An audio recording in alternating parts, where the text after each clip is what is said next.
contentos que haya tanta cantidad de jóvenes, sobre todo. Un montón de jóvenes, ahora no te cuento. Esta charla está dirigida a un auditorio heterogéneo de jóvenes, adultos, padres, docentes. Del contacto que mantuvo el grupo de pastoral social de la parroquia con un grupo importante de jóvenes, pudimos recoger, entre otras, las siguientes inquietudes. Las dificultades que se les presentan a los jóvenes para vivir el catolicismo hoy en día, el problema de la violencia y la paz social, la crisis de la familia, la llamada ideología de género, el matrimonio homosexual, la legalización del aborto, etcétera, etcétera. La necesidad de contar con testimonios actuales de fe y de misión, ejemplos de cristianos que predican en contextos adversos, los modos de evangelizar en el mundo actual, el sentimiento de vacío existencial que afecta a muchos jóvenes de hoy, derivado de una sociedad hedonista, materialista, autodestructiva, etc. En relación a esos ejes giraron sus inquietudes. Sería interesante que, si tenemos tiempo, porque estamos muy atrasados, posteriormente se crearan algunas preguntas que no necesariamente estarían restringidas a un público de jóvenes, sino abiertas a toda la comunidad. Pero eso veremos por el tiempo que tenemos. El doctor Carlos Hebel es doctor en filosofía de la UCA, Master of Arts in the Social Sciences de Chicago, etcétera, etcétera. Más o menos estaría media hora leyendo los antecedentes. No vale la pena porque estamos atrasados y se van a dar cuenta de que lo que digo en cuanto a la capacidad de él es cierto. Bueno, muchas gracias, Roberto. Bueno, en primer lugar, quiero decir que el título de esta conferencia, si es posible ser cristiano hoy, se ve confirmado con la presencia de todos ustedes acá todavía, después de 50 y pico de minutos después del horario de esta charla, lo cual demuestra una paciencia cristiana impresionante. Salí, les aclaro, 4:15 de la tarde de Buenos Aires y estaba todo bloqueado, con lo cual no me siento culpable por primera vez. Fue tanto lo que tardamos que no. Pero bueno, el planteo que yo les quería hacer esta noche no es muy fácil, porque es de una radicalidad, es de una profundidad la situación en que nos encontramos, que necesitamos ir al fondo de la cuestión rápidamente, ¿no? Y sabemos que en esta época nos cuesta bastante ir en profundidad por todo lo que estamos viviendo. Lo primero que querría decir es que creo que el punto de partida para reflexionar sobre el tema que nos convoca es que el momento que vivimos es de un desconcierto y de una perplejidad pocas veces vista. Quería leerles apenas un párrafo de un papa que para mí se va a destacar en la historia, no solo porque haya renunciado al papado, sino por la profundidad de su pensamiento, que dice lo siguiente: en la época de la Ilustración, la época del Iluminismo, el siglo XVIII, en la contraposición de las confesiones y en la crisis correspondiente de la imagen de Dios, se intentaron mantener los valores esenciales de la moral por encima de las contradicciones y buscar una evidencia que los hiciese independientes de las múltiples divisiones e incertezas de las diferentes filosofías y confesiones. Las grandes convicciones de fondo surgidas del cristianismo en gran parte resistían y parecían innegables. Sin embargo, dice Benedicto XVI, estas grandes convicciones se han derrumbado. Este párrafo sintetiza de una manera genial nuestra situación. Para traducirlo, digamos, en fácil, podríamos decir, Ratzinger nos estaba diciendo que a lo largo de la modernidad, es decir, todos los siglos que van del Renacimiento para acá, el cristianismo fue perdiendo de alguna manera protagonismo gradualmente, fue perdiendo el espacio total que tenía durante la Edad Media. Sabemos que la Edad Media era una época donde la Iglesia estaba por sobre todo. Eso fue cambiando a lo largo de la modernidad y se fue retirando la Iglesia o el cristianismo. Y avanzó un proyecto que fue el proyecto de la modernidad, de la Ilustración. En gran medida, ese proyecto fue en contraposición a la Iglesia, pero en otra medida, después se fue entendiendo, muchas de las cosas que el cristianismo traía fueron heredadas por la modernidad y por la Ilustración, como por ejemplo el ideal de la libertad, que es un ideal fundamentalmente cristiano, y ese ideal de la libertad, ese ideal de la dignidad humana, ese ideal de los derechos del hombre, etcétera, etcétera, todos esos ideales que la modernidad sostuvo durante siglos, del Renacimiento para acá, se mantuvieron en pie fuertemente y se mantuvieron en pie en gran medida con su cristianismo implícito, nos dice Ratzinger.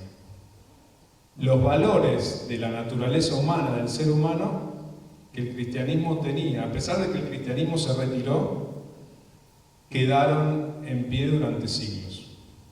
¿Cuál es el fenómeno que estamos presenciando en las últimas décadas? Porque esto es un fenómeno muy rápido de descomposición, podríamos decir, veloz.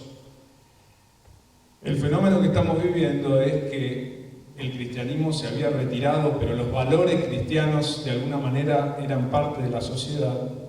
Esos valores cristianos hoy se están derrumbando y deshaciendo rápidamente. ¿Cuál era la hipótesis sobre la que se sostenía ese proyecto?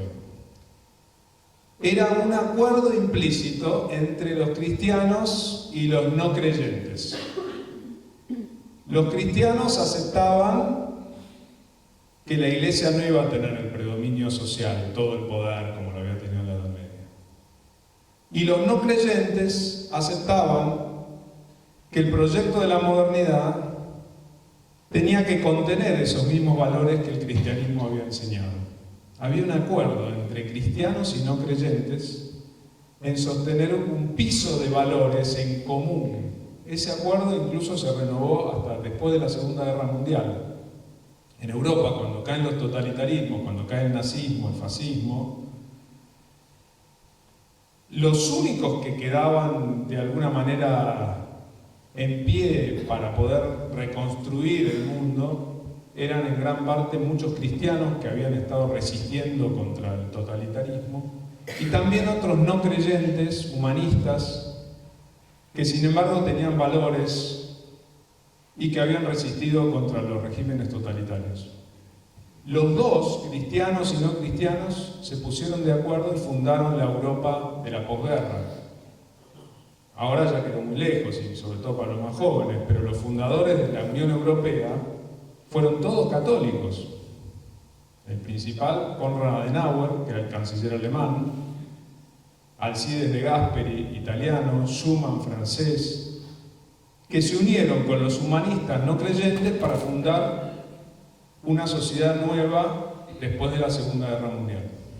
Ese acuerdo, en donde incluso los no creyentes apoyaban los valores cristianos, pensemos que la Declaración de los Derechos del Hombre, que se produce en 1948, después de la Segunda Guerra Mundial, por las Naciones Unidas, fue en gran medida un proyecto apoyado por los cristianos, por los católicos. Una figura muy querida para los que estamos en la filosofía cristiana fue Jacques Maritain, uno de los que ayudó a redactar esa Carta de Derechos Humanos. O sea que los católicos fuimos protagonistas en el lanzamiento de la corriente de los derechos humanos en el mundo, que hoy la vemos en algún aspecto alejada y a veces hostil a nuestra propia tradición. Pero fíjense, ese proyecto duró después de la Segunda Guerra Mundial hasta prácticamente, podríamos decir, la década del 90.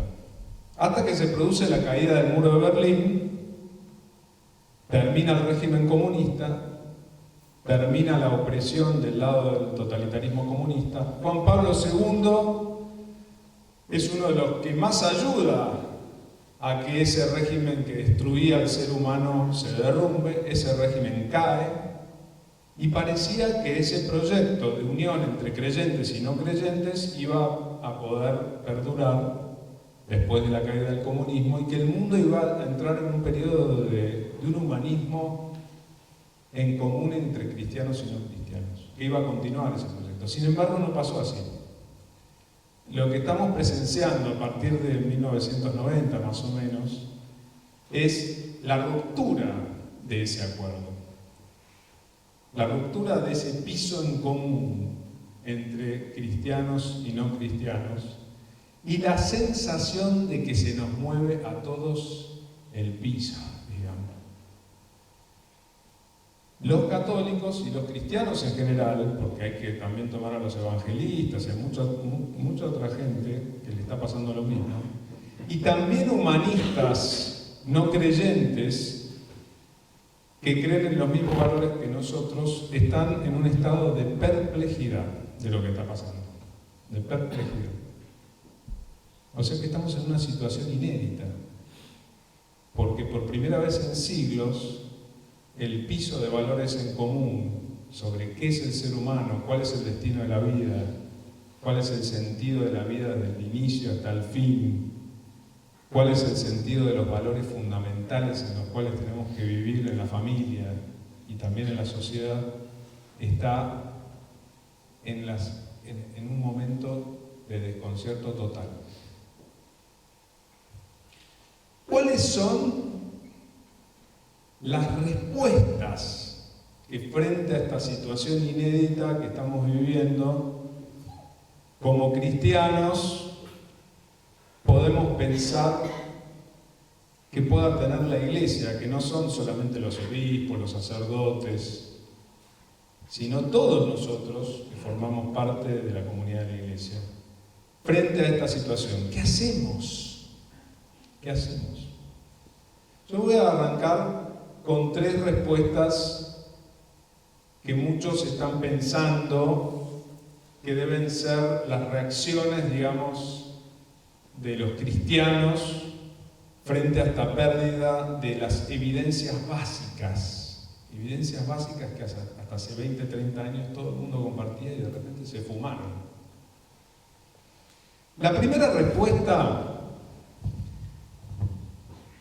es para muchos la de relanzar ese proyecto que les mencioné, que se confirmó después de la Segunda Guerra Mundial. Es decir, el proyecto de volver a apoyar el cristianismo, los valores cristianos e incluso a la Iglesia, relanzarla para frenar el desbarajuste general que tenemos. Porque no nos equivoquemos, la situación económica, política, desastrosa que no solo tenemos nosotros acá, sino en el mundo, con la cantidad de personajes increíbles que están en el poder en todos lados, con la situación de inestabilidad social y económica que se está viviendo en todos lados, de incertidumbre, no sabemos hacia dónde va el mundo, no tiene un origen económico o político, tiene un origen espiritual y un origen cultural y moral.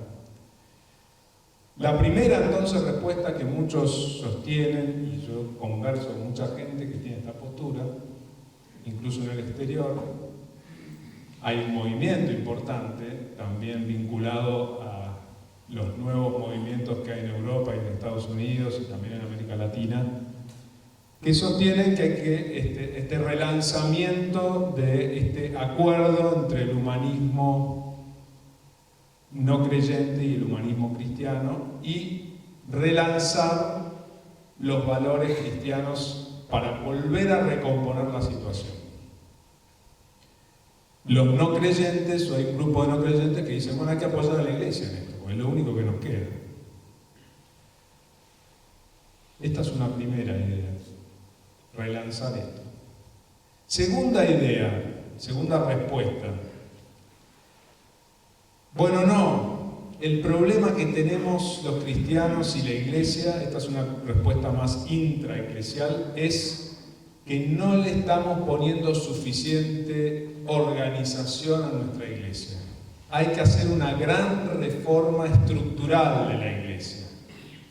Tenemos que organizarnos. Estamos en estado de desorganización. Necesitamos, con un acto de enorme voluntad y de enorme moralidad, porque falta ética también dentro de la iglesia, lo estamos viendo dramáticamente, todos lo sabemos, con este desastre de los abusos. Pero no solo el desastre de los abusos, sino a veces el desastre de los propios cristianos laicos comunes en sus vidas o en nuestras vidas comunes. Bueno, no, hay que hacer un esfuerzo moral, un esfuerzo de organización, de cambiar las estructuras, de ponernos a militar, digamos, por decirlo de alguna manera. Segunda respuesta, entonces. La primera respuesta sería una respuesta cultural, renovación del proyecto cultural. Segunda respuesta sería la nueva militancia cristiana, la nueva organización. Y tercera respuesta, están los que dicen, esta batalla está perdida. Ya está, ya fue. Pretender volver a los valores cristianos o a valores morales básicos, evidencias básicas, en esta situación, es una ilusión. Y algunos lo decodifican también en términos espirituales. Hay que asumir cristianamente el fin de los valores cristianos en la sociedad actual. ¿Y cuál sería esa asunción cristiana? Bueno, o ir a un espiritualismo en donde me refugio yo con mi grupo, mi familia, y si quedé solo porque todo el resto de mi familia piensa opuesto a mí, como nos pasa a veces que tenés un pariente que te dice, no, yo de la primera a la última cosa que decís no coincido en nada. Bueno, esa tercera solución dice, bueno, quédate adentro tuyo, refugiado en tu espiritualidad o en tu pequeño grupo y entregale a Dios esta situación.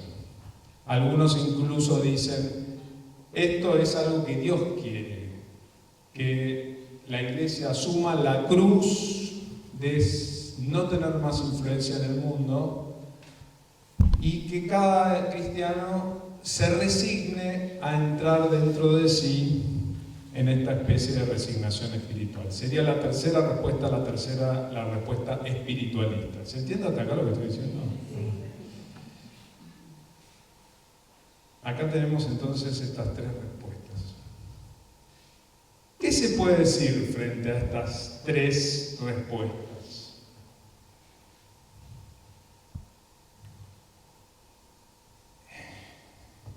Creo que se puede decir que las tres tienen algo de razón. Tiene razón la respuesta cultural de que algo hay que hacer en el diálogo con la cultura y que algún programa cultural tenemos que tener. Tiene razón la respuesta moralista, voluntarista, que dice que tenemos que hacer algo. Y tiene también razón la respuesta de la cruz o la espiritualidad. Bueno, hay que asumir con algo de cierto que esta situación es una cierta cruz, etc. Pero yo soy un convencido, y en ese sentido coincido con mucha gente que está en una cuarta visión, que es que ninguna de estas tres salidas es una salida legítima para la situación en que estamos. No solo no es legítima, sino que ninguna de las tres va a funcionar. Y que existe una salida que es la que nos está pidiendo este tiempo y la que nos está pidiendo, en el fondo, nuestra propia sociedad. La salida o el planteo que les quiero hacer esta noche es que el punto principal que nos viene a desafiar este desmoronamiento de las evidencias más básicas que hasta ahora teníamos, es que este desmoronamiento es una gran oportunidad para descubrir la fe. Repito, este desmoronamiento no es casual. Este desmoronamiento es el lugar y el aquí y el ahora que nos está indicando Dios para descubrir la fe, para redescubrir la fe. Bueno, una cuestión religiosa, redescubrir la fe. Bueno, después que hablemos de esto, vuelvo a mi casa. Segunda cosa que nos quiere hacer redescubrir es que la fe, que hasta ahora podíamos colocar en un estante con todo el resto de las cosas, porque como todo estaba ordenado, la fe la podíamos colocar tranquilamente en un lugar, al lado de la salida del fin de semana, al lado de las vacaciones, al lado del trabajo, al lado de distintas cosas. Hoy, como todo eso se está desmoronando, estoy exagerando un poco, pero hay algo bastante verdad, la fe se convierte en el elemento estructurador central de nuestra vida, porque no está en peligro un pedacito, sino que está en cuestionamiento todo. No sé si soy claro. ¿Y por dónde empezar? ¿Por dónde empezar entonces?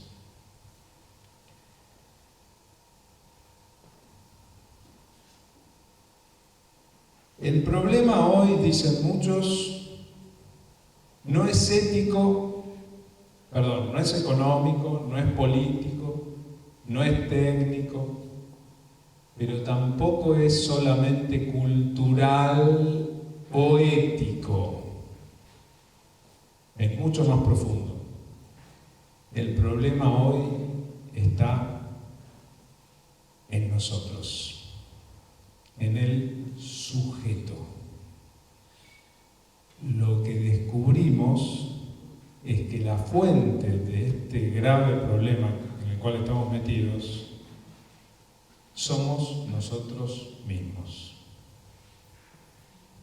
Esta es, y no lo digo yo, lo dice también Ratzinger, y lo están diciendo los distintos papas y las distintas personalidades más destacadas del cristianismo y de los que están en el fondo de esta cuestión. El problema es antropológico antes que moral. Tiene que ver con lo que somos como seres humanos. Es una crisis antropológica. Estamos asistiendo a una, lo voy a decir en palabras difíciles para que se impresionen acá la gente que está, la juventud, una gran entropía energética del sujeto en todos lados. La entropía es un proceso en el cual las cosas se deterioran. Es muy fácil darse cuenta que es la entropía. Basta tener una casa y empezar a ver cómo el techo, si lo dejás 6 meses, 1 año, 2 años, se empieza a deteriorar. Las señoras de la casa saben bien y nos recalcan a los maridos: si esto sigue así, se viene todo abajo. Las cosas se deterioran si vos no actuás. Si vos no actuás. Si vos no vas arreglando la ropa, o vas cambiando la ropa, o vas manteniendo el auto, o vas llevando adelante todos los vínculos que hay que mantener para mantener los proveedores que necesitas en el trabajo. Si no vas, se deteriora. La entropía significa que a la pérdida de la acción genera un deterioro de la realidad que se empieza a volver irreversible.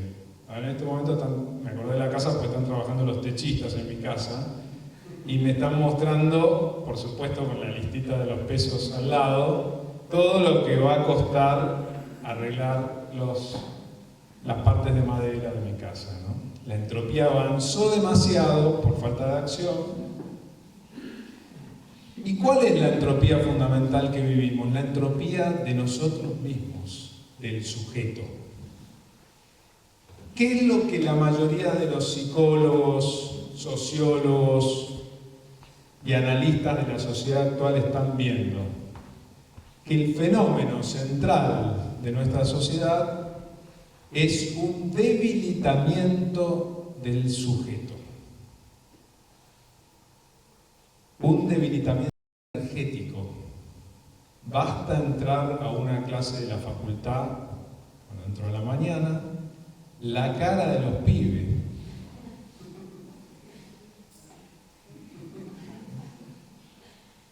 No sé, en secundaria me escapé hace bastantes años, pero basta entrar en una empresa, el ánimo de la gente. Basta entrar en un seminario católico para ver los seminaristas tomando el mate. No digo que esté mal tomar el mate.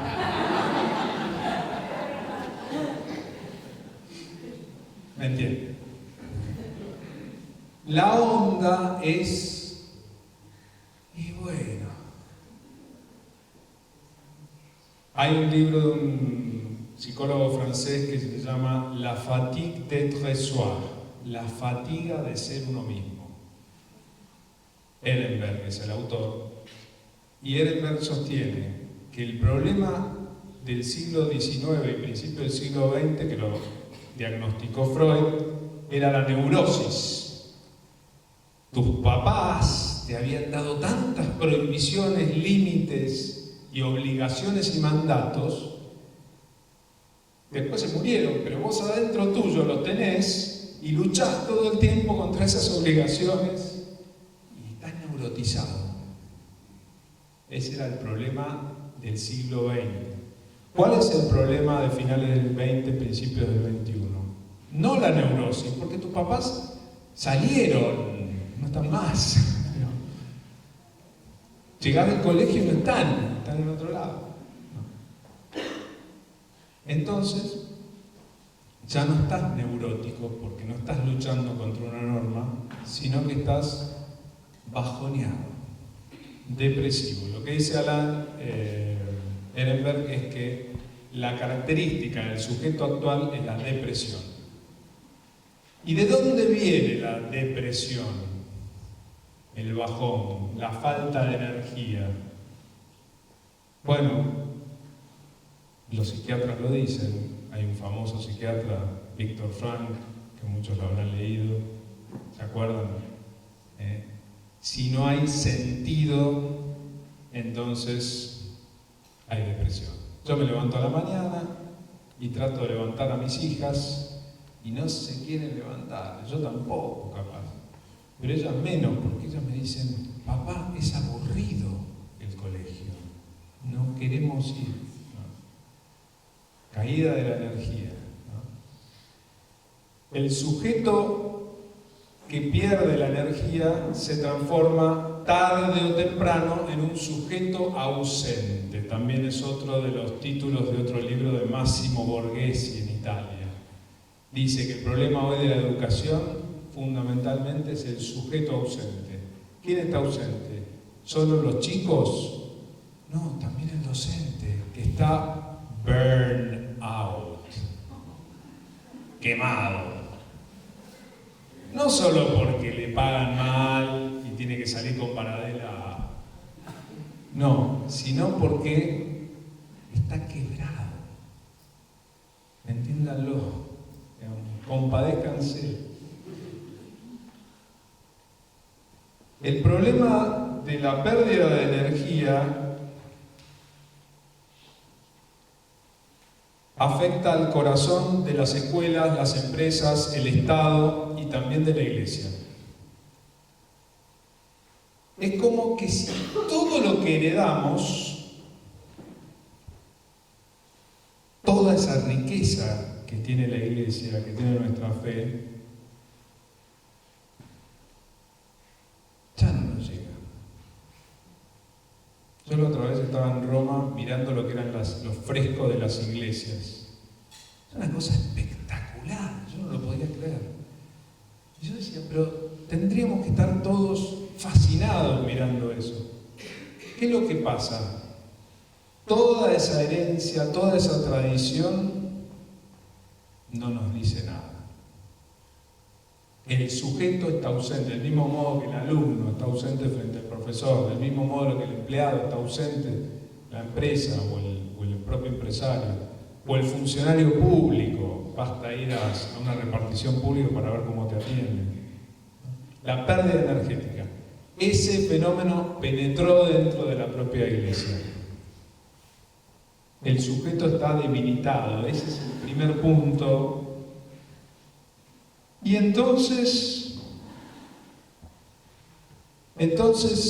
el presupuesto para esta nueva perspectiva, o para esta perspectiva que no es nueva, es de siempre, pero que hay que retomar, es que, como dice un sacerdote fundador de un gran movimiento, Comunión y Liberación, que se llama Luigi Giussani, la solución de los problemas que la vida plantea cada día no se produce afrontando directamente los problemas, sino profundizando en la naturaleza del sujeto que los afronta. En otros términos, lo particular se resuelve profundizando en lo esencial. Todos decimos, hay un problema, resolvámoslo. La iglesia tiene un problema, resolvámoslo. Actuemos, organicémonos. ¿Qué dice Giussani? No. Si el sujeto que tiene que afrontar el problema, el chico que tiene que hacer la tarea, que tiene que ir al colegio, la persona que va todos los días a trabajar, la madre y el padre que tienen que estar afrontando las situaciones de llevar adelante una familia, el funcionario público que tiene que hacerse cargo de una situación, el médico que tiene que estar frente a, o el director de un hospital, tienen una entropía energética brutal, no va a poder afrontar el problema. Y si lo afronta mal. Entonces esas tres pseudo soluciones las relancemos la iglesia, organicémonos o hagamos una especie de mea culpa o de pensar, bueno, Dios quiere esto. En el fondo hacen las tres juego al deterioro del sujeto y no solucionan el problema fundamental que tenemos, que es cómo volver a generar el sujeto, es decir, a nosotros mismos. También dice otro sacerdote, en una sociedad como esta, Julián Carrón se llama, en un libro precioso se llama La belleza desarmada, que se lo recomiendo. Tengo ahí en la mochila, después se lo muestro. En una sociedad como esta no se puede crear algo nuevo si no es con la vida. No hay estructura, ni organización, ni iniciativas que se sostengan. Solamente una vida nueva y diferente puede revolucionar estructuras, iniciativas, relaciones, todo. ¿Vieron esas mañanas que uno se levanta, que estabas a la noche hecho bolsa, medio bajoneado, cansado, y no sé por qué dormiste bien, no sé, qué raro, te levantaste optimista y decís, y ahora todo empieza a salir fácil, los problemas que eran difíciles a la noche a la mañana están distintos. ¿Por qué? Porque se regeneró el sujeto, se regeneró la vida. ¿Y cómo se regenera el sujeto? Bueno, me olvidaba de mencionar, hay un pequeño problema en el medio para regenerar el sujeto. Es lo que un cineasta italiano, que los mayores lo van a recordar, los jóvenes no, pero deberían estudiar los jóvenes quién fue este tipo, llamado Pier Paolo Pasolini. ¿Le suena? Un personaje controvertido, medio loco, pero genial. Hizo unas grandes películas, poeta, de todo. Revolucionó a los italianos en la década del 60 y del 70, hasta que fue asesinado. Y Pasolini denunció, ya a fines de los 60, él pensaba que estaba ocurriendo lo mismo. Se viene el deterioro antropológico. ¿Y cuál es la causa? Él habla del nuevo poder. Y quiero decir dos palabras sobre el nuevo poder. El viejo poder es el poder de los dictadores, de las figuras visibles que someten a la población. Todavía tenemos por ahí políticos que quieren ejercer ese viejo poder, y en América Latina somos especialistas en inventar dictadores o manipuladores, en el mundo en general, ¿no? Pero hay otro poder, mucho más sutil y mucho más complicado, que atraviesa nuestra vida todos los días y que nos chupa la vida. Siempre doy el ejemplo a mis hijas pobres desamparadas, las ponemos siempre como ejemplo, pero cuando yo veo que suben a ver televisión, suben contentas, con ganas de ver la serie de Netflix, qué sé yo. Cuando terminan de ver están así. Bajen a comer. Se chupó toda la energía. No es que vi Netflix, mirá qué argumento interesante, quiero ver más. Lo mismo, obviamente, ya sabemos. Cuando terminamos la sesión, los de 40 para arriba de la sesión de Facebook, los de 40 o 30 o 20 para abajo, la de Instagram, o lo que sea, la red que estén consumiendo. También es una experiencia que pasa después del shopping. Uno entra en el shopping y dice, qué bueno está el shopping, no estaba tan mal, ¿no? Recorro, miro, qué sé yo. Y cuando termina el shopping, qué bajón. Los maridos que se empiezan a sentar en los banquitos de los pasillos. La mujer, ¿sabes? ¿Compraste? No, era toda una porquería. Bueno, y vamos, tenemos que ir al del fondo, sí, pero subimos 3 escaleras mecánicas. Salís 6 de la tarde del domingo con el alma por el piso, ¿no? Y encima el domingo, y mañana... ¿Qué quedó de ese pobre sujeto? ¿Se entiende? Ese sujeto ya no tiene energía, ¿no? Ya no tiene ganas de nada. El poder, dice Pasolini, que tenemos hoy, es un nuevo poder. No tiene cara de malo, tiene cara de divertido, de entusiasmante, pero te chupa la vida. Y cuando querés hacer algo que valga la pena, no te quedó ganas ni fuerza. Quiero señalarlo antes de ir al punto central. ¿Qué es entonces lo que genera un sujeto vivo y un sujeto cristiano vivo? Y ahí me meto en el punto principal. Una sola cosa genera un sujeto.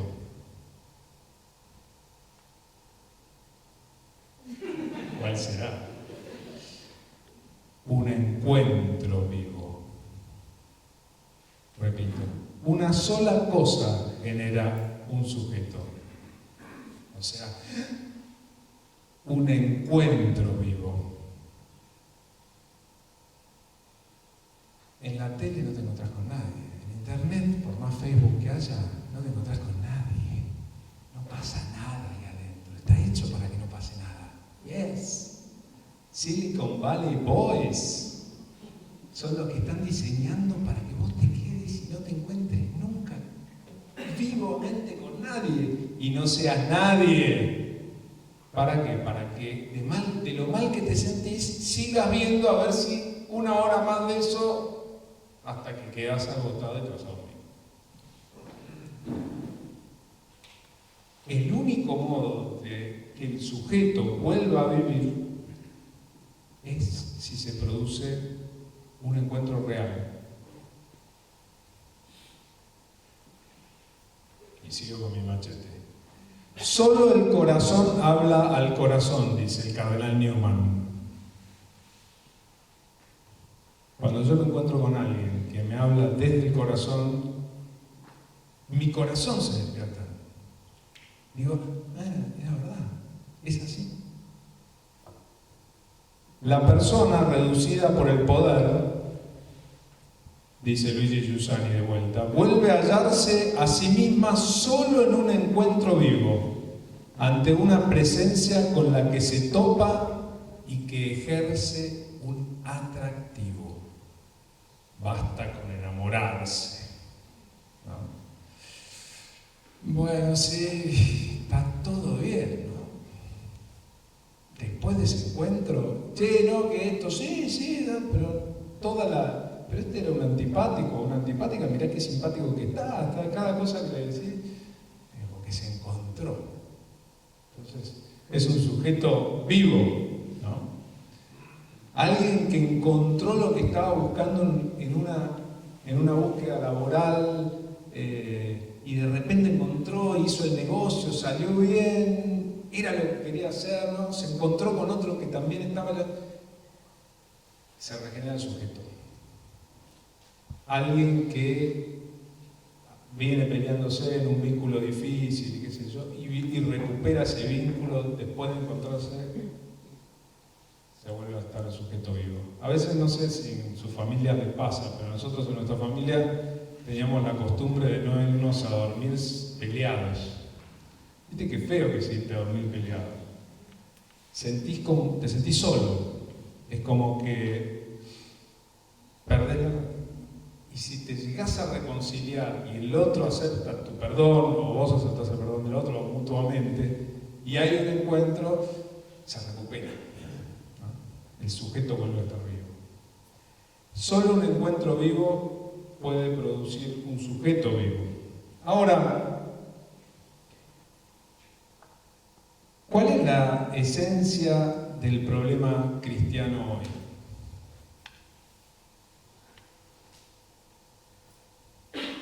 Que ha dejado de ser, en gran medida, para nosotros, un encuentro vivo. Todos estos ejemplos que acabo de dar, y muchos otros que ustedes se podrán imaginar, son los que nos alimentan la vida y que nos hacen querer desplegar la vida. Cuando el cristianismo entra en crisis es porque entró en crisis el elemento esencial del cristianismo, que es el haber tenido un encuentro vivo con el misterio. Ahora les voy a dar una buena noticia. Si ustedes se pasaron, por eso dije en la primera frase, 50 minutos de atraso en una reunión con el título de ¿qué pasa con el cristianismo hoy?, se debe a un hecho, no a fantasía, a un hecho fundamental, que es que cada uno de los que estamos acá tuvimos un encuentro vivo con Jesús.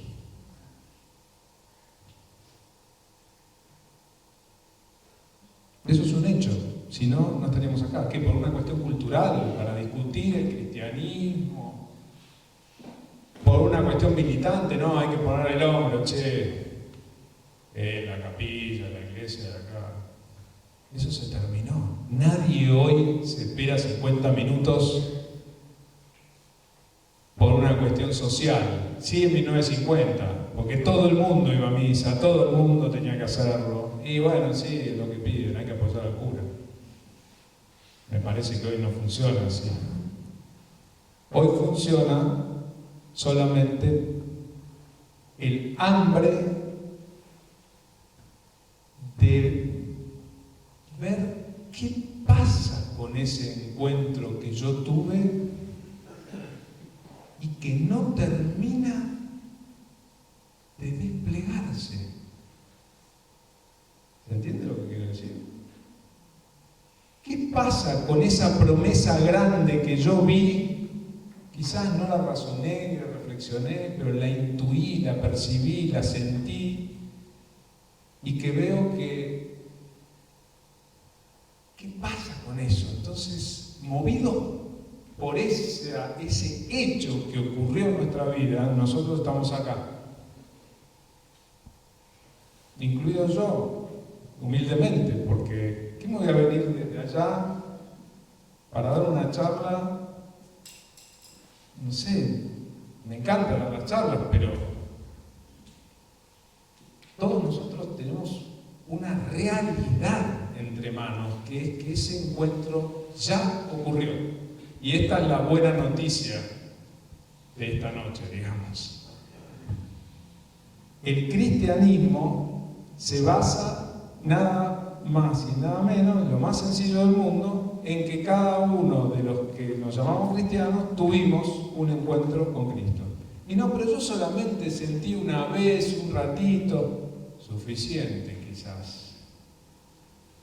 No, pero fue solamente a los 15, después seguí igual, suficiente quizás. Eso bastó para producir una bomba neutrónica dentro nuestro. Lo que pasa es que esa bomba neutrónica está bajo control. Bajo control. ¿Qué es lo más absurdo que puede haber? Dice Reinhold Niebuhr, un famoso pensador cristiano estadounidense. ¿Qué es lo más absurdo que puede haber? No existe nada más absurdo que la respuesta, fíjense lo que dice, no existe nada más absurdo que la respuesta a una pregunta que no se ha planteado o se ha dejado de plantear. ¿Qué es lo que pasa en el colegio? Vos vas a hablar de filosofía y los flacos te miran. Esta es la respuesta que dan los filósofos. Y viene el de física. Fíjense, esta y la historia, viene el historiador. Qué interesante porque... Y, claro, ese I procede de que yo estoy dando la respuesta a personas que no se hicieron la pregunta. Con lo cual, una respuesta para alguien que nunca se hizo la pregunta, pidiendo esa respuesta, es una respuesta que cae en la nada. Esa es la situación del cristianismo hoy. Está lleno de respuestas espectaculares, sobre todo. Todos los temas, cómo vamos a morir, dónde vamos a ir, qué va a pasar. Pero lo que falla es el sujeto que no se hizo las preguntas o se las dejó de hacer. Todos nosotros hemos decaído en nuestra capacidad de preguntar. Y la esencia del cristianismo es que el encuentro se produce porque uno está preguntando. Uno está impregnado de esa pregunta. Hay una escena espectacular en el Evangelio donde está Juan el Bautista hablando con sus discípulos. Él era el capo, digamos, Juan el Bautista era el profeta, y están sus discípulos. Y de repente Juan el Bautista dice, se levanta un hombre, se pone a caminar allá al fondo, y dice Juan Bautista, no, conmigo no es la cosa, es ese que va caminando para allá. Ese es el Cordero de Dios, dice. Todos miran para atrás, dice, este Juan Bautista se piró, como los profetas tiraban cada tanto cosas raras, dijeron, bueno, una más. Pero hubo dos, Juan y Andrés, que se tomaran en serio y que tenían la pregunta, que cuando dijo, este es el Cordero de Dios, no soy yo, ese es. como estaban llenos de esa pregunta y eso les pegó, se levantaron inmediatamente y empezaron a perseguir al personaje. Era un tipo cualquiera, físicamente no tenía ninguna diferencia con nosotros, iba caminando. Hasta que en un momento él se da vuelta y le dice: ¿y usted? ¿Por qué me siguen? Estos dos no saben bien por qué. Cuando uno tiene una pregunta, no sé si me explico, es decir, estás con la necesidad de respuesta, empiezas a buscar y de alguna manera el encuentro se produce. ¿Se entiende? No es lo mismo que cuando, bueno, sí, qué sé yo, seguí Juan Bautista, ya dijiste que ahí está el Cordero de Dios. No, te está diciendo que es el Cordero de Dios. Y esa misma tarde pasaron toda la tarde con él sin saber por qué. Ya estaba hecha la cosa. La cosa se estaba lista. ¿Qué es lo que a todos nos pasó en ese momento que tuvimos nuestro encuentro? Es decir, que el primer paso para toda esta gran revolución que estamos diciendo no es el que tenemos que dar nosotros. Organizarnos, salir a hacer no sé qué. Es una sola frase: darnos cuenta de lo que nos pasó. El punto central hoy, y no lo estoy diciendo yo, lo dicen todas estas grandes personalidades que estoy citando, yo soy un simple vocero, es recuperar la capacidad de darnos cuenta de lo que nos pasó, que fue que todos los que estamos acá y muchas otras personas, gracias a Dios, hemos tenido un encuentro. No, pero lo mío fue chiquito, fue un rato nada más, una vez, es muy poco, tengo... La capacidad de darse cuenta es el segundo paso. El primer paso, que es el más difícil de todos, es el encuentro. Pero el encuentro ya pasó, así que relajémonos. Pero ¿y qué pasa que no creció eso? ¿Sabes lo que pasa? Que no te diste cuenta. Pero no, pues si yo estoy atento, dándome cuenta. ¿Sí? ¿Estás atento a todo lo que están a tu alrededor? ¿A todas las cosas que te pasan en la vida? ¿Estás atento al cielo estrellado a la madrugada cuando de repente uno sale y ve eso? Sí, lo veo, sí, pero bueno. Cuando uno se da cuenta, en el caso de Cristo y también en los demás encuentros que tenemos, pero este es el encuentro, comienza a producirse el efecto reverso de esta entropía que estaba mencionando recién.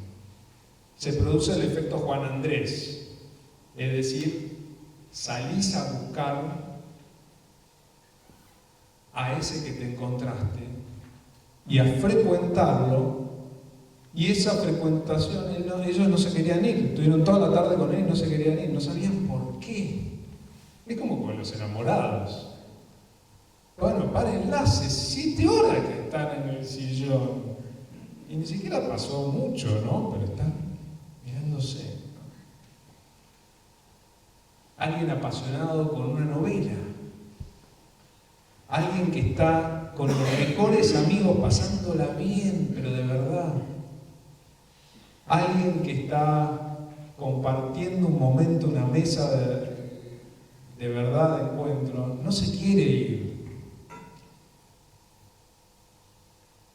El darse cuenta permite que ese encuentro empiece a tomar un volumen cada vez mayor y a producir una serie de efectos.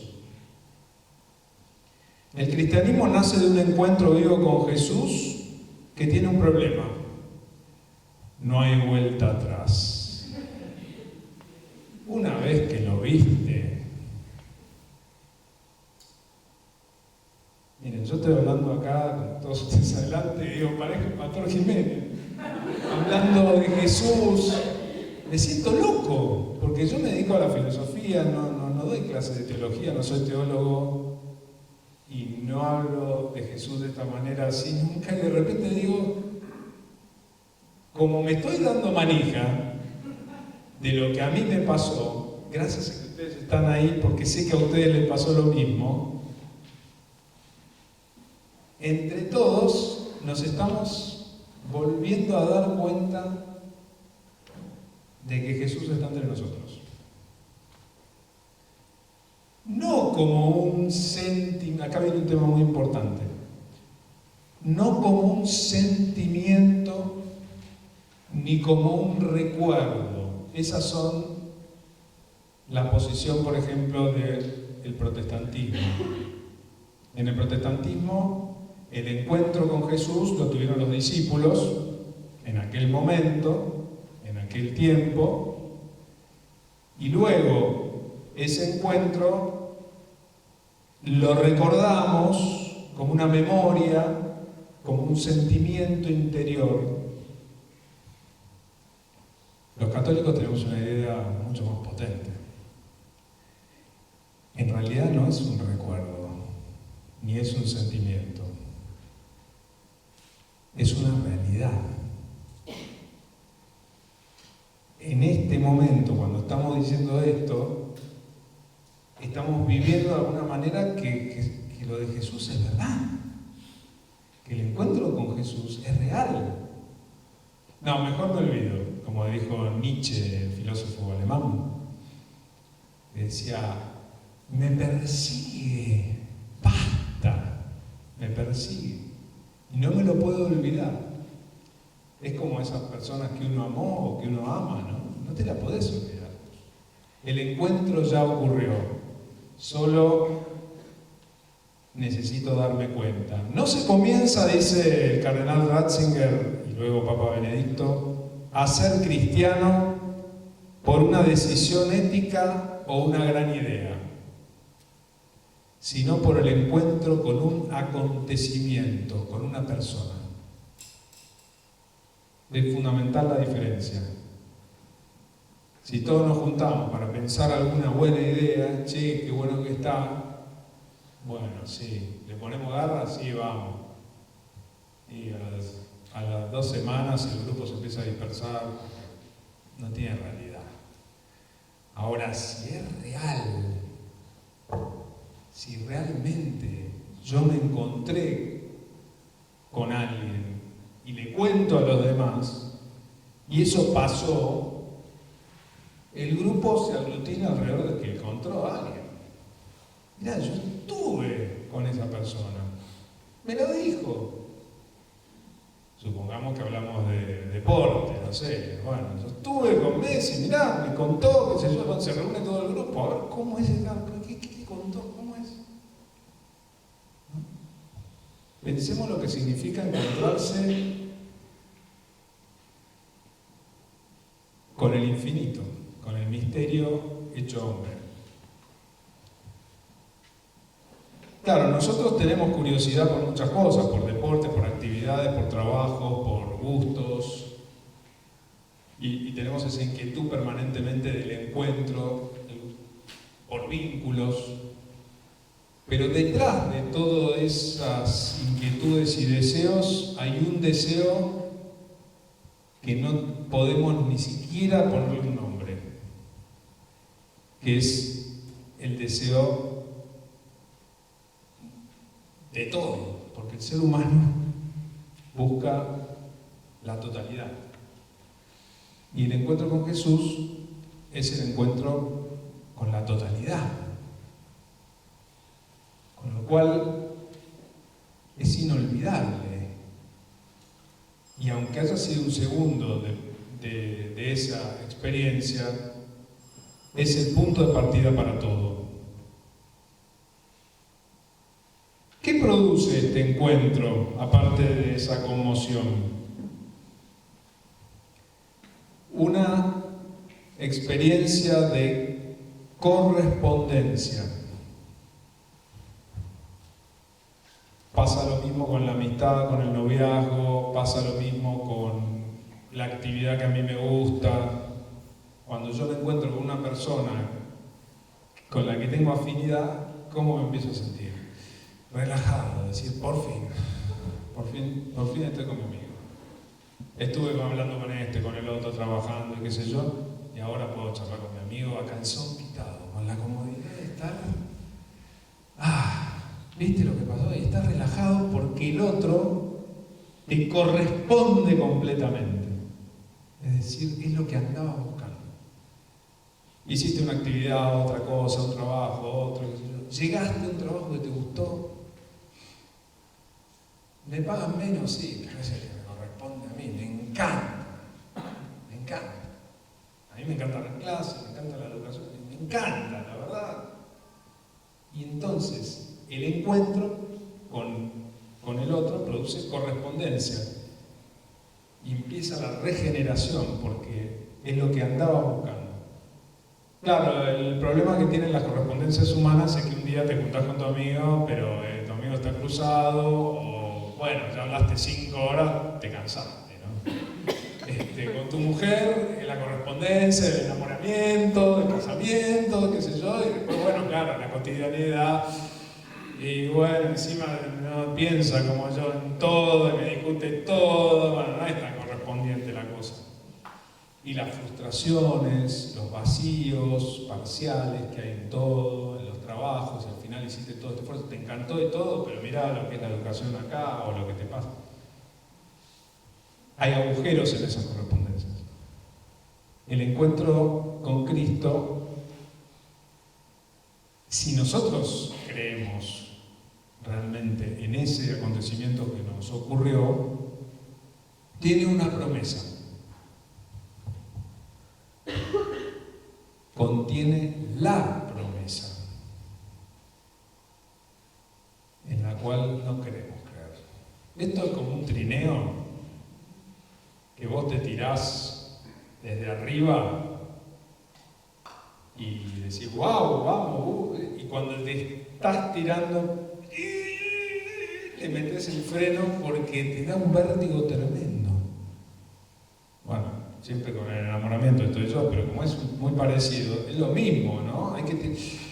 ¡Wow! ¿Y si sale? Lo mismo en cualquier actividad, ¿viste? Cuando notás que esa actividad, mirá si esto sale.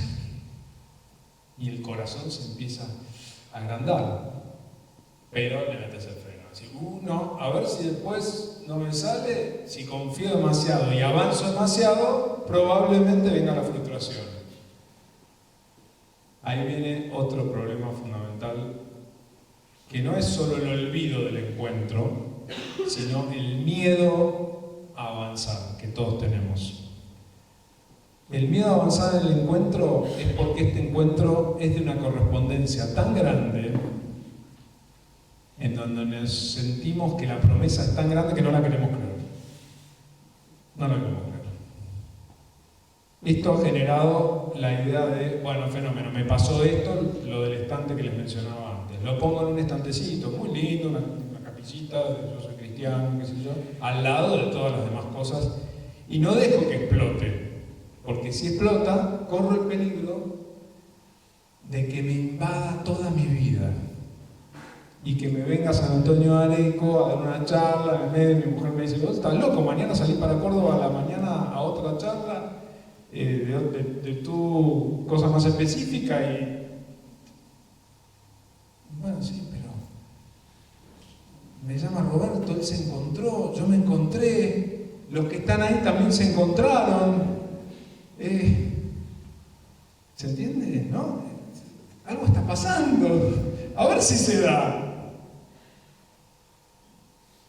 Y después volver con el remis y decir, estábamos todos locos, un divague esto. Un montón de gente vino a verme a mí, encima no saben como no saben quién soy, se la creyeron. Porque ahora mi mujer me va a decir, vos hablando de lo que es el cristiano, con todos los defectos que tenés. No te lo dice así, ¿no? Debe ser una manera más, poco menos, pero más o menos es eso, ¿no? ¿Qué quiere decir? Que esto no lo construimos nosotros, porque nosotros no tenemos capacidad para llevar adelante esto. Esto es un hecho que ocurrió en la historia, pero que sabemos que es contemporáneo a nosotros porque persiste y crece. El único obstáculo que tiene no es los pañuelos verdes, digamos. El único obstáculo es el sujeto ausente que somos nosotros. El sujeto que no quiere darse cuenta de lo que le pasó. Y prefiere seguir discutiendo que la iglesia, que tenemos que hacer esto y lo otro, y bueno, y sí, lo otro, y el Papa, y lo... Yo estoy en la misma, pero... Vamos terminando. Lo último que digo, en Marcos 2:12 dice, nunca hemos visto una cosa igual. Estas son palabras de los que estaban presentes cuando Jesús hizo el famoso milagro de curar al paralítico. Pero no por la espectacularidad del milagro, sino porque el que se encuentra con Jesús es el que piensa y siente, nunca vi una cosa igual. Ah, no, pero yo tanto no sentí, yo también te estoy escuchando, pero tanto no sentí. No sé. Darse cuenta, voy terminando, es un acto de libertad. Bueno, a ver, que alguien me haga darme cuenta. No, para darme cuenta tengo que reconocer, porque yo conozco algo, pero para darme cuenta lo tengo que volver a conocer, y ese volver a conocer es libre. Es ponerle onda, por decirlo de una manera, ponerle ganas. Yo a veces le digo a mis alumnos, ponele ganas, o a tus hijos, y a vos mismo. La verificación en la vida cotidiana, el último punto. No, el anteúltimo. La verificación en la vida cotidiana. Esto hay que verificarlo. ¿Qué quiere decir verificarlo? Que tenga resultados concretos. Si esto no produce un movimiento de placas en mi actividad laboral, en mi vida familiar, en mi charla con mis amigos, en mi manera de organizar el tiempo, quiere decir que no que no ocurrió. Esa es la seguridad que tenemos. Los quiero dejar con esa seguridad. Ya ocurrió, así que mucho para hacer. Lo único que hay que hacer es dejarlo crecer, darse cuenta y verificarlo en la vida personal. Por eso en la educación es fundamental promover la verificación de los jóvenes. Verificarlo. Salir a la vida concreta y ver si esto es verdad, no una fantasía de tus profesores o de tus catequistas o del cura. Y una cuestión importante es la comunidad. Yo voy a hacer una grosería, soy alguien que dice en el fondo de sí mismo, no me jodan, quiero estar solo en mi casa. No, bueno, vení, participar, no me molesten, porque tengo esa tendencia a estar solo. Pero esto es imposible de lograr, darse cuenta del acontecimiento ocurrido, vivirlo como algo actual, verificarlo, si no se hace con otros. ¿Por qué? ¿Porque hay que darse manija entre todos? No, porque somos testigos débiles y parciales de algo grande, y solo juntos podemos ir apoyándonos para que eso grande se termine de manifestar y ayudándonos, porque en definitiva el mandato de Cristo es: júntense 2 o 3, más de 2 o 3, júntense en mi nombre y yo estaré presente. Y es la ley de la vida. La fe es un fenómeno personal, pero también es un fenómeno comunitario. El peligro del fenómeno comunitario tomado como un fin en sí mismo es decir, bueno, nos juntamos y nosotros generamos una movida. No hay que generar ninguna movida. Lo único que hay que hacer es, la comunidad verdadera es ayudar al otro a ser un sujeto vivo. Cuando yo estoy en un grupo endogámico, autorreferencial, que vive solamente por la onda del grupo y nada más, me doy cuenta, ¿saben por qué signo? Porque te chupan. Y generalmente hay uno o dos que chupan al resto.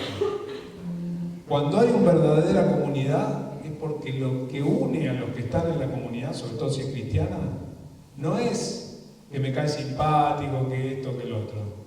Que a todos nos pasó lo mismo. ¿Qué tenemos que ver ustedes conmigo? Los que estamos acá seguramente no, pero tenemos algo en común, que es que todos nos encontramos. Si estamos juntos nos vamos a poder encontrar más, porque el otro te confirma tu encuentro. Te confirma tu encuentro. Confirma que no es una locura. Por eso la iglesia sin Cristo, sin la iglesia no hay Cristo. Porque solamente entre todos los que lo vemos y lo sentimos, puede Cristo presentarse. El diálogo con el mundo. ¿Qué hacemos con todos los demás y cómo dialogamos? Toda esa... Hay un solo modo de dialogar con el mundo, me parece a mí, que es simplemente ser testigos del encuentro. Si yo estoy enamorado de verdad, si yo estoy contento con mi trabajo, si yo estoy contento con mi mujer, si yo me encontré con la vida, si yo me encontré con Dios, y si yo me encontré con Cristo, cuando estoy con otra gente, no, que vos, que esto, lo otro. Sí, por supuesto, considero y todo, pero digo, sí, no, te entiendo, pero yo me encontré. Te digo lo que me pasó. Cuando alguien que no se encontró ve este fenómeno, dice, bueno, no puede ser, qué sé yo, qué raro todo esto. Se va a su casa y ya se encontró un poco, porque el otro lo acercó a ese misterio. Si nosotros vamos por este camino, me parece que podemos llegar a una alegría muy grande y salir de esta sensación que la que yo le describía al principio. Y termino con esta frase, con dos frases, si me das un segundo. Aún insistiendo sin ambigüedad en la verdad, la Iglesia ya no quiere reivindicar derecho alguno a cualquier forma de poder, sin llegar al corazón, sino llegar al corazón de las personas, tal como hizo Jesucristo. Si yo me encontré con Él, yo recibí su amor, siento su perfume, siento su atractivo, siento su belleza, me encuentro con los demás y les cuento. ¿Y nada más? Nada más. Y termino con otra frase de Søren Kierkegaard. Søren Kierkegaard, el gran filósofo danés. Esto es lo importante de la vida. Haber visto una vez algo, haber escuchado algo tan grande, tan magnífico, que cualquier otra cosa sea nada comparada con ella, e incluso si se olvidase todo lo demás, esa no se podría olvidar nunca. Muchas gracias.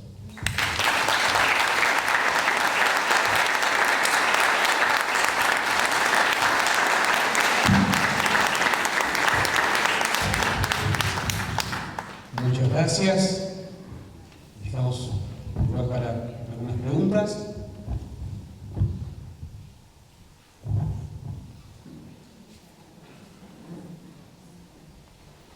Toda libertad. ¿Alguno quiere hacer una pregunta?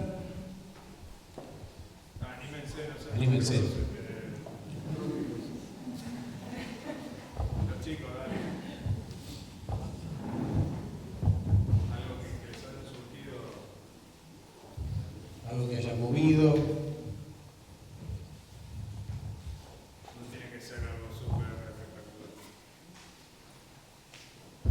Creo que valió la pena estos 50 minutos de espera. La verdad que estuviste hablando casi 1 hora 20, pero estábamos todos, creo que... No, pero valió la pena, ¿eh? Estamos todos absolutamente atentos. Bien, sería una pena ver alguna... ¿Nadie quiere compartir algo de lo que... Compartir algo de lo que... Dale. Dale, Mili. Decí y yo en todo caso, si no se escucha, yo le digo. No termino de contestarme, digamos, cómo con esto de dar respuesta a donde no hay preguntas, ¿no se escucha?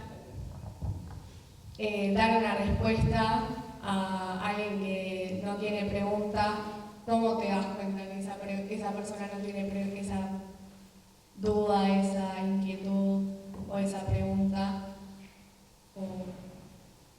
No sé si cómo darse cuenta, sino cómo... Ay, bueno, no importa. Ahí termino. ¿Cómo darse cuenta?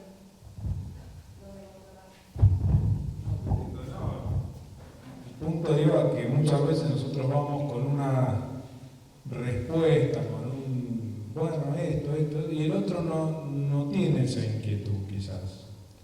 Por eso a veces no es tanto una cuestión de ir diciendo respuestas, sino transmitiendo experiencias.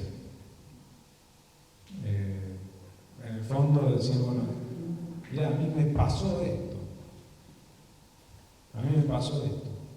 Y el otro quizás no lo recibe, porque no tiene esa inquietud. Pero una cosa es decir, sí, a mí me pasó esto, me pasó esto. Y otra cosa es decir, a mí me pasó esto, me pasó. Y el otro dice, ¿te pasó esto, hermano? Entonces, ahí ocurre un encuentro, y ahí es donde quizás la persona empieza a movilizar, y quizás pueda venir una pregunta ahí, una inquietud, y quizás pueda venir un intercambio.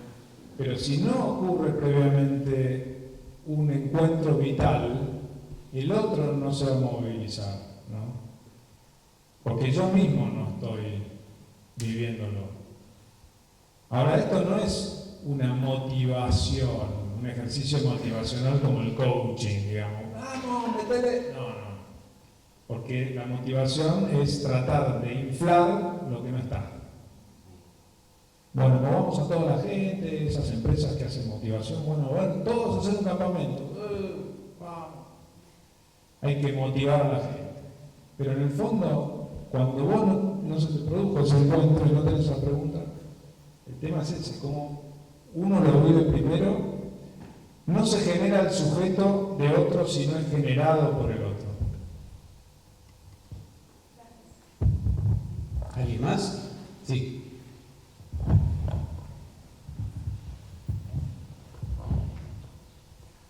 Bueno, un poco la pregunta o el comentario también, o lo que me preocupa en este momento como madre, tengo chicos chiquitos, la más grande de 4 años, así que son bien chiquitos. Y creo que por ahí la pregunta les va a servir a los jóvenes también. Uno le da miedo en el futuro, cuando mis hijos sean más grandes y adolescentes, con todo lo que el mundo les está presentando en la forma de vivir.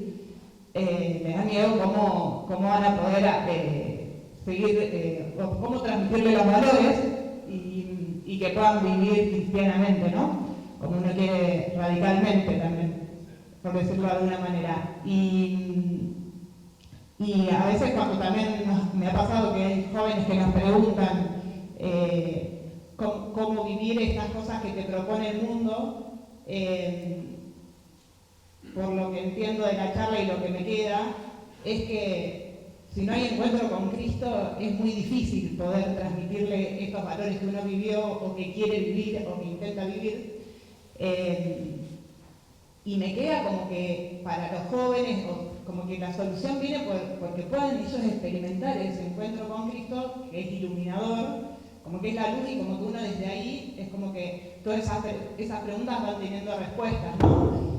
Entonces, mi pregunta un poco es, ¿cómo hacer para que no se pierda esto y para motivarlos a los chicos a ese encuentro, ¿no? Porque es como que hoy el mundo te distrae, te saca de foco, digamos. No sé si un poco, la pregunta es, entendí por dónde lo que quisiste transmitir de cómo viene la mano y cómo hacer para eso, para que las generaciones que vienen, no sé si se entiende. La respuesta la diste vos, ¿no? Al principio, ¿no? Todos estamos preocupados por la transmisión de valores. Transmisión de valores, transmisión de valores. Ya me cansa hasta la idea, ¿no? Bueno, hay que transmitirle los valores. Y los otros que no se quieren dejar transmitir, que te dicen, no, esos valores, sí, agarralos, no los quiero. Y así. Todo eso se termina, lo digo sin saberlo hacer tampoco, ¿no? Trato de hacerlo, pero cuando está esa experiencia vivida a fondo. Si nosotros nos subimos a ese trineo, nosotros, y se ve que nuestra vida empieza a producirse esta especie de bomba y se empieza a transmitir en todo, nuestros hijos van a decir, oh, papá, mamá, ¿qué les pasa? Algo pasa en mi casa. Todo lo que dicen y qué sé yo, no es producto de sus ganas de que todo funcione y su miedo a que mis hijos, sino que ellos lo viven y por lo tanto también vos le dejás el espacio, viviéndolo de esa manera, a que ellos, como vos dijiste al principio, ¿no? Lo vivan desde su libertad. Porque el riesgo de la transmisión de valores, que no estoy negándola, que tenemos que aconsejar y decir, y que se limite a la transmisión de valores, el riesgo es que eso sea recibido sin libertad. Sea recibido por el mamá y papá, por el contexto, qué sé yo, y no sea vivido desde ese encuentro, con lo cual el riesgo es el rechazo, ¿no? Entonces, yo diría, ¿cómo hacemos? No estaría tan pendiente de ellos como de nosotros, digamos. ¿Cómo hacemos nosotros para vivir esto? ¿Cómo hacemos nosotros para vivir esto? Y en nuestro rol de padre, que evidentemente tiene una acción con los hijos, unas palabras y todo eso va a seguir ocurriendo, pero desde otro lugar. Última pregunta, ¿alguien más? Sí. Hola, Alberto. Cuando vos te referís a contar lo que nos pasa y a dar nuestro testimonio, te estás refiriendo entre líneas a evangelizar, no directamente, o sea, no diciendo, mira, vos tenés que creer en Dios porque tal científico dice esto y esto, sino como decirle, mira, a mí me pasó esto, nosotros estamos haciendo esto, mira lo que estamos haciendo, fíjate lo bueno que está esto, y generar esa duda en el otro, o sea, y que el otro tenga que buscar la respuesta y se acerque a esto. Sí, no lo expliqué tan mal. Es eso.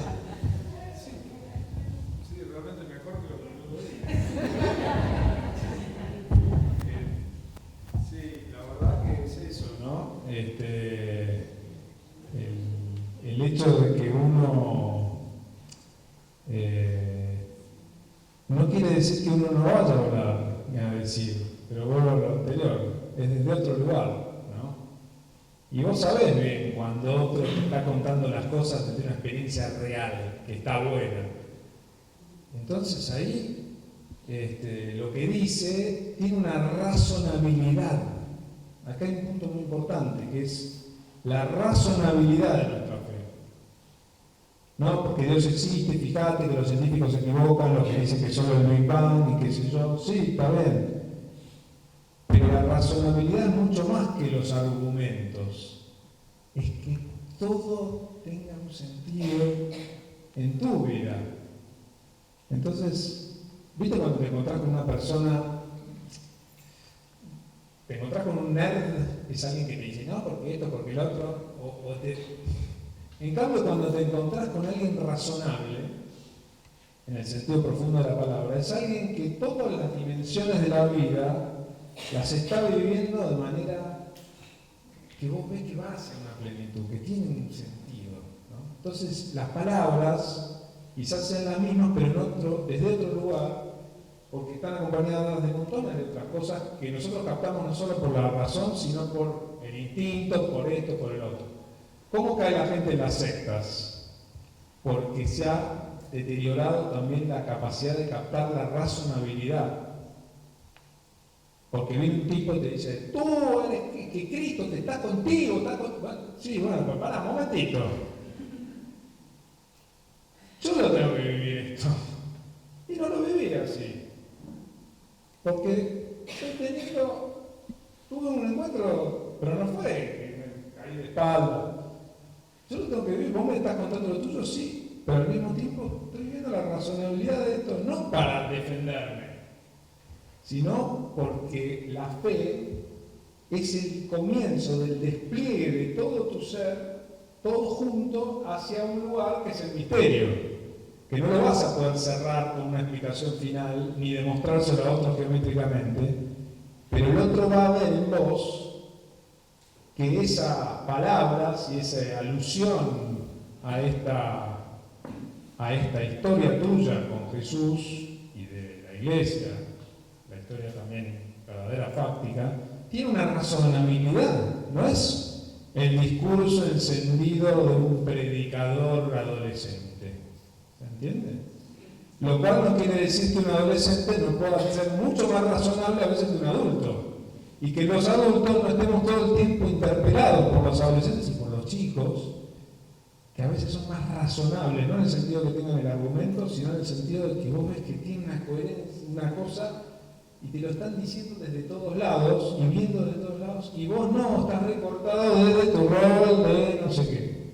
La razonabilidad es eso. Y la fe cristiana, y católica en particular, digo porque el catolicismo enseña que la fe va junto con la razón. Pero no la razón de argumentos solamente, sino del despliegue de todo lo que soy. Por eso es tan importante pensar que Cristo nos viene a desplegar en todo nuestro ser. Es Cristo que es en definitiva. Es la presencia del Padre, del misterio último de la vida, encarnado, que nos viene a incorporar así para decirnos, vos estás destinado al misterio último de la existencia. Aunque seas un tipo con rulito, con los anteojos así, con todos tus defectos, vos, cada uno está destinado al absoluto. Vos fíjate lo que te está diciendo. Es una cosa, ¡wow! Y el que está tirado también en la calle con un colchón todo hecho pis y medio falopeado en el piso, para ese no, ese también. Entonces yo, al estar unido a Cristo, empiezo a ver que también esa persona tiene un destino eterno y estoy involucrado en una cosa increíble. Estamos involucrados en una cosa increíble. Entonces, esta cosa de tener que hacer una lucha, no sé qué, de organización, no tiene ningún sentido si no ocurre darse cuenta de todo lo que estamos viviendo. Muchas gracias. 2 avisos breves. En julio descansamos. Julio tenemos la próxima charla, va a ser sobre el tema educación sexual integral, un tema ampliamente actual. Así que los esperamos, todavía no tenemos bien fecha y horario, pero va a ser en el mes de julio. Lo segundo, lo de siempre, sería que quieran colaborar para que podamos seguir haciendo este ciclo de charlas, les pedimos alguna colaboración voluntaria. Gracias, Carlos. Un placer tenerte. ¿Sí?